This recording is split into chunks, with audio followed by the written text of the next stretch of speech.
চাচা fail fail করে টাকা আছেন কেন? মাংস লাগবো? কয় কেজি দিব? লাগবো আছে আমার 250 গ্রাম মাংস দাও। আমার পোলাটার আজকে আমি মাংস দিয়ে ভাত খাওয়াবো। রোজ রোজ যে শাক পাতা ভর্তা দিয়ে ভাত খেতে যায় খালি রাগ করে। আরে জানতো চাচা, গরিবের আবার হাতির সারু। আমি 1 কেজি নিচে মাংস বেশি না। বাজান 400 টাকা নিয়ে বাইরে হয়েছিলাম, 200 টাকা বাজার করতে করতে শেষ হয়ে গেছে। এখন 200 টাকা আছে। তুমি যদি আমার মাংস না দাও তাহলে আমার পোলাটা ভাত খেতে যায় আজকেও রাগ করবো। আরে বাড়ির মুসিবতে বললাম তো। আরে চাচা, আমার এখানে 250 গ্রামের কোনো পাপ তৈরি নাই। তা আপনি কই থেকে দিব? জানতো এখানে নাচ খারাপ করেন না।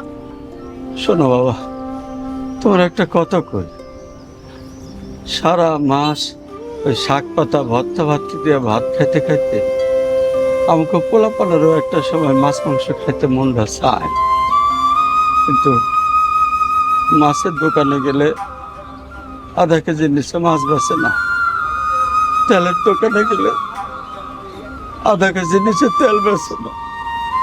তোমার কাছে আইলাম, তুমি 1 কেজির নিচে মাংস বেচো না। আসলে গরিব মানুষের লেগে দুনিয়াটা না। মানুষে কয়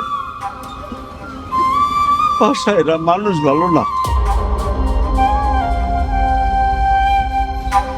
এখন মনটাও কষায়। জানি আমার মতো গরিবের কথায় তোমার মন গলবো না। চাচা, চাচা, আজকে থেকে যদি কেউ 1 পিস দুস্তু নিতে আসে আমি তারে তাই দিব।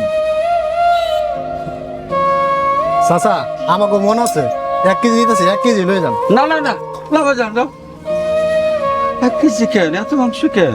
আরে টাকা লাগবে না তো।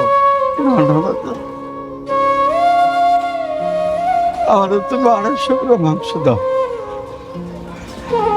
আমি মাংনা জিনিস নিই না বাবা, আমার ফিরে দিতে হবে না। তুমি 250 গ্রাম দাও, দাও 250 গ্রাম দাও।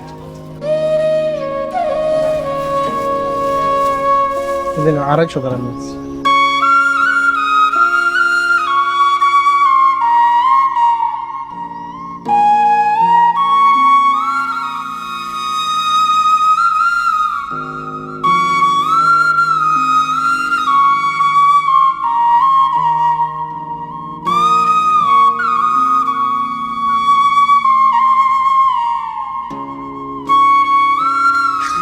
আল্লাহ তোমার ভালো করুন।